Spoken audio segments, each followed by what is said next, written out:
Guys welcome back to YouTube channel exam days. कैसे हैं आप सभी। आशा करता हूँ आप सभी अच्छे होंगे और आपकी तैयारी बहुत अच्छे से चल रही होगी।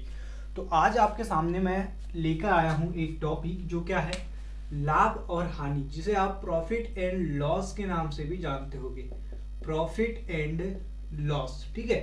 तो आज अपन इस टॉपिक को कवर करेंगे और आपको मैं बता दूं कि ये जो टॉपिक है यहाँ से आपकी जो एनटीपीसी का एग्जाम है वहाँ पे बहुत ज़्यादा क्वेश्चन देखने को मिल रहे हैं और साथ ही साथ आपका जो आने वाला एमपी पुलिस का एग्ज़ाम है वहाँ पर भी आपको ये बहुत ही ज़्यादा बेनिफिशियल होने वाला है। और इस टॉपिक को अपन एक बार पहले ही आपको मैं बता देना चाहता हूँ वीडियो के स्टार्टिंग में ही कि ये जो चैप्टर होगा पूरा का पूरा अपन कवर करेंगे ट्रिक के सारे, ठीक है। एक भी मैं फार्मूले आपको याद करने के लिए नहीं बोलूँगा, बिल्कुल भी, ठीक है। कोई भी फार्मूला आपको याद नहीं करना है, ठीक। तो सबसे पहले बात करते हैं आप प्रॉफिट की। तो आपको प्रॉफिट कब होता है, अगर मैं आपसे पूछूं तो सर आप बोलेंगे कि आपको प्रॉफिट जब होता है कि जब आप किसी वस्तु को खरीदते हैं। मान के चलो कि आपने किसी वस्तु को खरीदी 500 रुपए में और उस वस्तु को बेच दी आपने 600 रुपए में। तो जिस मूल्य पर आप खरीदते हैं वस्तु को उसको बोलते हैं क्रय मूल्य। हालांकि ये सभी को पता होगा, लेकिन हमारे साथ वो भी बच्चा जुड़ा है जो अपनी तैयारी अभी से स्टार्ट कर रहा है, मतलब कि स्टार्टिंग से अभी ही चालू कर रहा है, तो उसको भी अपन कवर करते हुए चलेंगे, ठीक है। और 600 रुपए में बेची इसका मतलब इस मूल्य को आप क्या बोलेंगे, विक्रय मूल्य, ठीक है। विक्रय मूल्य ही इंग्लिश में इसे सेलिंग कॉस्ट प्राइस बोला जाता है और इंग्लिश में इसे सेलिंग प्राइस बोला जाता है। और मेनली एग्जाम में क्वेश्चन किस टाइप से पूछता है, तो यहाँ पर आपको अगर मैं बताऊं कि आपको कितना लाभ हुआ या कितना प्रॉफिट हुआ, तो आप बोलेंगे सर कि 500 रुपये में आपने कोई वस्तु खरीदी और 600 रुपये में बेची, तो कितना लाभ हुआ। तो लाभ हुआ भैया 100 रुपये का, ठीक है। तो आपसे एग्जामिनर ये भी पूछ सकता है कि लाभ बताइए उस वस्तु का विक्रय मूल्य बताइए, क्रय मूल्य बताइए, और एक चीज पूछता है जिसे बोलते हैं प्रतिशत लाभ।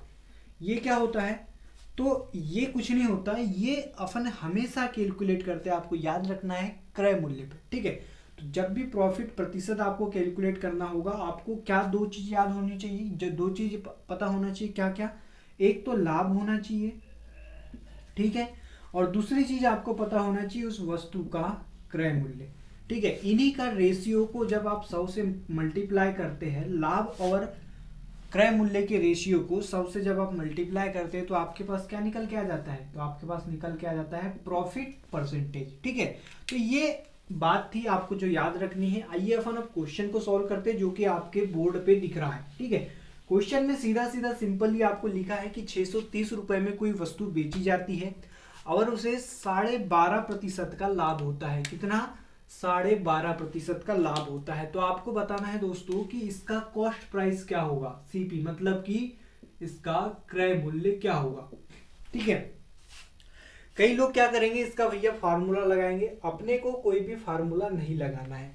और मैंने आपको बता भी दिया है कि पहले ही कि कोई भी फार्मूला आपको लिखने के लिए नहीं बोलूंगा, ठीक है। तो 12.5% का मतलब क्या होता है, 12.5% की अगर आप फ्रैक्शन वैल्यू देखें तो इसका दोस्तों क्या होता है, इसे आप ऐसे भी लिख सकते हैं, कैसे, 12.1/2 ऐसे लिख सकते हैं, है कि नहीं। तो इसके बाद जो इसका फ्रैक्शन वैल्यू अगर आपको निकालना है किसी भी चीज का, अगर आपको नहीं भी पता है कि उसका फ्रैक्शन मान या भिन्न मान क्या होता है, तो आप कैसे निकालेंगे, देखिए 12 दूनी 24 और 25, तो इसे 25/2 लिख सकते हैं। अब इसे आप 100 से डिवाइड कीजिए, मतलब गुणा 1/100, यही होगा 100 से डिवाइड, 25 चौके 100, 4 दूनी 8, मतलब कि इसका मान क्या निकल के आ गया, 1/8, ये निकल के आ गया। आप सीधे सीधे अगर आपको नहीं, आपको पता है कि 12.5% की वैल्यू क्या होती है, 1/8 होती है, तो सीधा आपको यहाँ पे लिखना है 12.5% की वैल्यू क्या है, 1/8 है। और दोस्तों जो फ्रैक्शन में जो नीचे वाली वैल्यू रहती है, मतलब कि हर का मान रहता है, ये हमारी वास्तविक संख्या रहती है। वास्तविक संख्या बात करो या आप इसे क्रय मूल्य भी बात कर सकते हैं, ये नीचे वाला हमेशा क्या रहेगा, क्रय मूल्य रहेगा। यहाँ पे वास्तविक नहीं बोलेंगे अपन, यहाँ पे बोलेंगे कि नीचे वाला हमेशा क्या रहता है, क्रय मूल्य रहता है। अब देखो बेची गई वस्तु बोले तो ये क्या है, 630 क्या है, विक्रय मूल्य, मतलब कि एसपी दिया हुआ है, एसपी कितना दिया हुआ है, 630 दिया हुआ है। अब सीपी हमें पता है 8 यूनिट सीपी है, मतलब कि कॉस्ट प्राइस, और प्रॉफिट यहाँ पे कितना हो रहा है, 1 रुपए का हो रहा है। तो इसका अगर एसपी मैं आपसे बोलूँ कि एसपी कितना होगा, तो आप क्या करते हैं एसपी निकालने के, मतलब कि सेलिंग प्राइस क्या होता है, हमेशा आपको याद रखना है सेलिंग प्राइस जब भी होगा कॉस्ट प्राइस और जो प्रॉफिट होता है उसका योग होगा। यहाँ पर कॉस्ट प्राइस 9 है और जो प्रॉफिट है वो 1 है, तो मतलब कि कितना हो गया, 9 हो गया। तो 9 यूनिट बराबर दिया है 630। तो आपको कॉस्ट प्राइस निकालना है तो 8 का मान आप यहाँ से निकाल सकते हो। तो इसे कैसे निकालेंगे, क्रॉस मल्टीप्लिकेशन की, मतलब 630 में से आप 8 का मल्टीप्लाई कर दीजिए और 9 इधर नीचे आ जाएगा, तो 9 7 63 और 7 8 56, 560 यहाँ पर आपका राइट आंसर हो गया। ठीक है, इस प्रकार से आपको निकालना है। आपको ये क्वेश्चन अगर नहीं भी समझ में आया है तो अगला क्वेश्चन देखिए, अगला क्वेश्चन आपकी स्क्रीन पर मैं लगा दे रहा हूं, वो आपको अच्छी तरीके से समझ में आ जाएगा। ठीक है, चलो तो नेक्स्ट क्वेश्चन यहां से मैं पढ़ देता हूं। नेक्स्ट क्वेश्चन में बोला है दोस्तों कि 1470 रुपए में एक वस्तु बेची जाती है, मतलब कि सेलिंग प्राइस यहाँ पे कितना दिया हुआ है, सेलिंग प्राइस दिया हुआ है 1470, और आगे बोला है कि उसे प्रॉफिट होता है कितने का, उसे प्रॉफिट होता है दोस्तों 16/2/3% का, 16/2/3% का। ठीक है, क्या होता है, प्रॉफिट होता है। आपको 2 स्टेप में ये सवाल आप सॉल्व कर सकते हैं। कैसे, इसकी वैल्यू हमें पता है 1/6 होती है। ठीक है, सीधा आपको रट लेना है। ये मैं जो फ्रैक्शन कुछ दूंगा प्रतिशत, उनकी वैल्यू आपको याद कर लेनी है, जैसे कि, और याद करना भी बहुत ही आसान है, ये सारे के सारे मैं आपको याद करा दूंगा। अभी देखो, पहले क्वेश्चन को सॉल्व कर लेते हैं, फिर अपन फ्रैक्शन वैल्यू याद कर लेंगे। ठीक है, इसकी फ्रैक्शन वैल्यू क्या होती है, 1/6 होती है, और नीचे वाला मैंने आपको बताया हमेशा कॉस्ट प्राइस होगा। कब, जब आपको प्रॉफिट किस पर कैलकुलेट करना रहेगा, हमेशा कॉस्ट प्राइस पे ही कैलकुलेट करना रहेगा। तो यहाँ पे एसपी क्या हो जाएगा, एसपी की वैल्यू हो जाएगी 7, और 7 के बराबर ही है हमारे पास 1470 रुपए। तो 1 का मान क्या निकल के आ जाएगा, तो यहाँ से आप काट देंगे, 7 दूनी 14, 7 एकम 7, मतलब 210 रुपए हो जाएगा। और यहाँ पे कॉस्ट प्राइस निकालने बोलेगा तो ये यहाँ पे 6 का मल्टीप्लाई कर दीजिए, तो इधर भी आपको 6 का मल्टीप्लाई करना होगा। तो यहाँ से आपका आ जाएगा 6 सुनो 6 का 6, 6 दूनी 12, मतलब कि 1260 आपका राइट आंसर हो जाएगा। ठीक है, तो सारा का सारा खेल है आपकी ये फ्रैक्शन वैल्यू पे। अगर आपको ये याद हो जाती है तो बहुत अच्छी बात है। ठीक है, और नहीं भी होती तो आप कैलकुलेट भी कर सकते हैं। अब देखो, फ्रैक्शन वैल्यू आपको हमेशा पता है 20% का मान क्या होता है। आपको मैं पूछूं कि चलो 20% की बात करते हैं, सबसे पहले 1 की बात करते हैं। अगर आप कोई 1 यूनिट है, ये बराबर होता है हमेशा 100% के, 1 जो बराबर होगा हमेशा 100% के होगा। अब देखो, इसको आधा करने के लिए क्या करेंगे, 2 का क्या करेंगे, डिवाइड करेंगे ना, तो ये क्या हो गया, 1/2 हो गया हुआ। अब इसको भी आप आधा करेंगे तो ये क्या हो जाएगा, 50% हो जाएगा, हो गया बराबर। तो 50% की फ्रैक्शन कितनी हो गई, 1/2 हो गई। उसी प्रकार से देखिए, अब फिर से इसको अगर आपको आधा करना है तो यहाँ पे मल्टीप्लाई 4 करना पड़ेगा, तो ये 2 दूनी 4 हो जाएगा, मतलब कि यहाँ पे 2 का मल्टीप्लाई करना पड़ेगा, 2 से डिवाइड करना पड़ेगा। भाई किसी भी चीज को अगर आपको पार्ट में डिवाइड करना है या पार्ट में बांटना है तो आप क्या करते हैं, उसमें भाग ही तो देते हैं, डिवाइड ही तो करते हैं। तो यहाँ पर भी सिंपली मैंने डिवाइड किया है, यहाँ पे डिवाइड किया है तो इधर भी अपने को डिवाइड करना पड़ेगा। तो इधर क्या हो जाएगा, 25 बार में चले जाएगा। तो आपने पढ़ा होगा 25% की वैल्यू क्या होती है, 1/4 होती है। उसी प्रकार से अगर इसको आधा कर ले तो ये 1/8 हो जाएगा, और ये कितना हो जाएगा, 25/2, जिसे आप अभी थोड़ी देर पहले मैंने लिख के बताया था 12 से ही 1/2 होता है। ठीक है, और इसे आप डिवाइड कर सकते हैं तो 1/16 हो जाएगा, और इसका मान क्या हो जाएगा, इसे और डिवाइड करेंगे तो ये कितना हो जाएगा, 6 सही 1/2, मतलब कि 12.5 को और आप डिवाइड कर सकते हैं।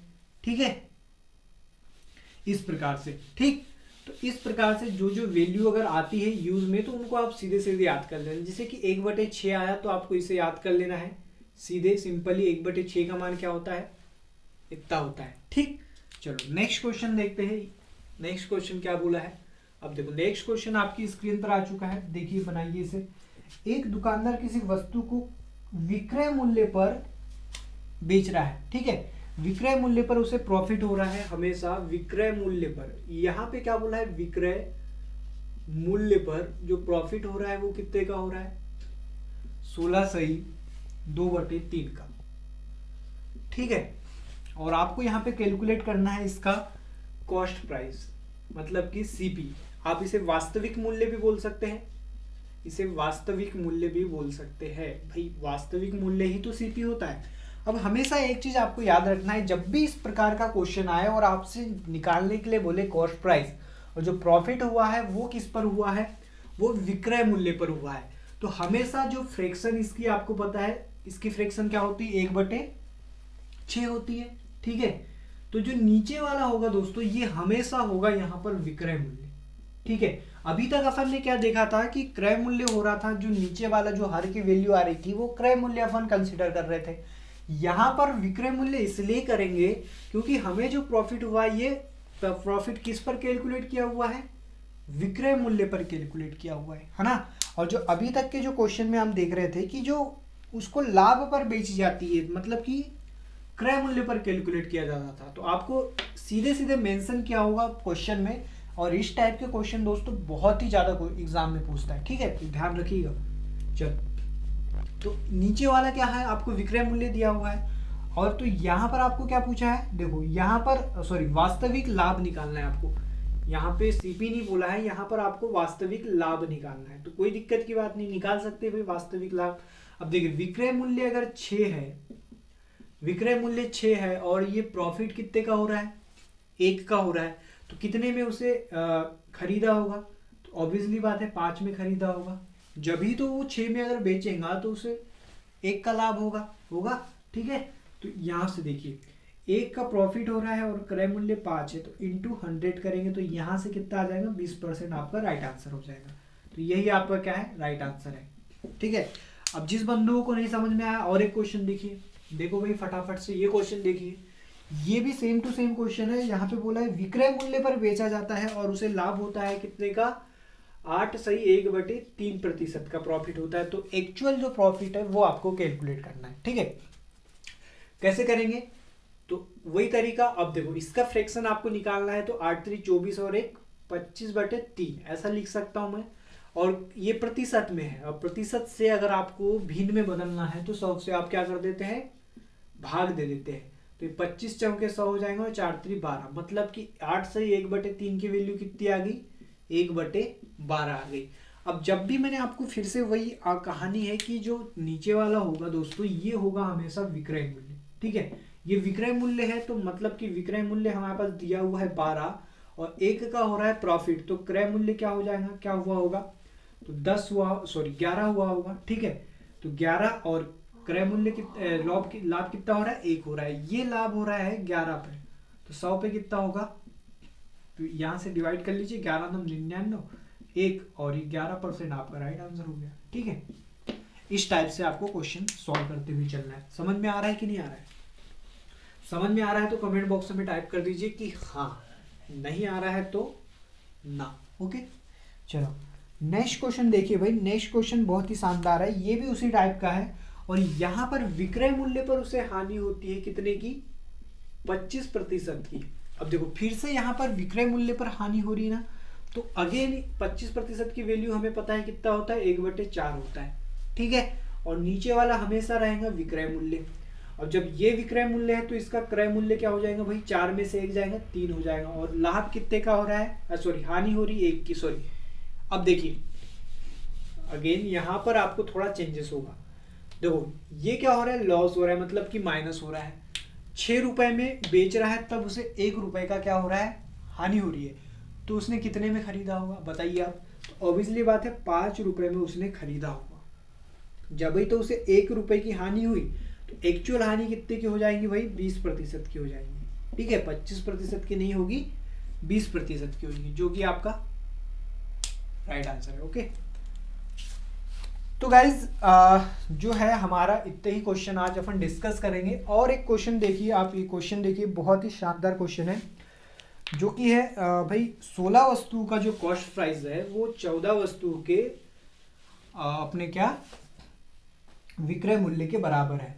तो इस टाइप के क्वेश्चन दोस्तों बहुत ही ज़्यादा एग्जाम में आए हैं। जो अभी एनटीपीसी का जो एग्ज़ाम चल रहा है ना, वहाँ पे तो भर भर के क्वेश्चन आ रहे हैं। ठीक है, तो ये क्वेश्चन को आप अच्छे से देखिए, और ये भी सवाल करने का बहुत ज़्यादा मतलब कि कोई नहीं है, 2 स्टेप का सवाल है।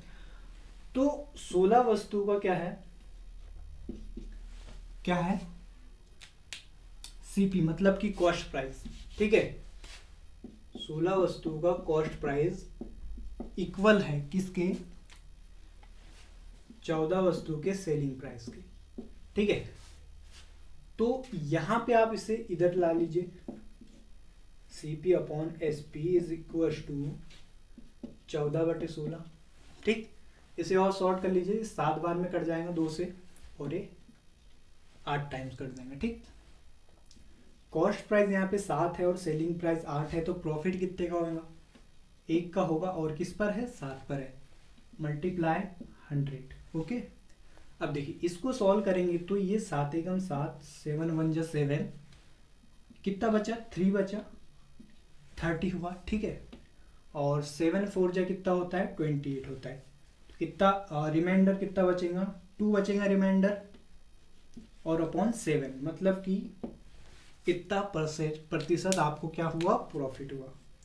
ठीक है, तो देखो ज़्यादा डिफ़िकल्ट क्वेश्चन नहीं आ रहे अभी के जो पेपर हो रहे हैं, एनालिसिस के आधार पर ऐसा मतलब कि हो रहा है, तो इसी टाइप के आपको क्वेश्चनों को सॉल्व करना है। ठीक, आज के जो क्वेश्चन हुए हैं, अगली क्लास में अपन और अच्छे क्वेश्चन लेके आएंगे प्रॉफिट एंड लॉस के, और पूरा का पूरा हमारा जो है ट्रिक ही बेस ही चलेगा। ठीक है, तो सारे के सारे क्वेश्चन आपको ट्रिक से करवाए जाएंगे, ये आपको ध्यान रखना है। ओके, तो भाई ज़्यादा से ज़्यादा इसे शेयर करें, सब्सक्राइब करें अपने दोस्तों में।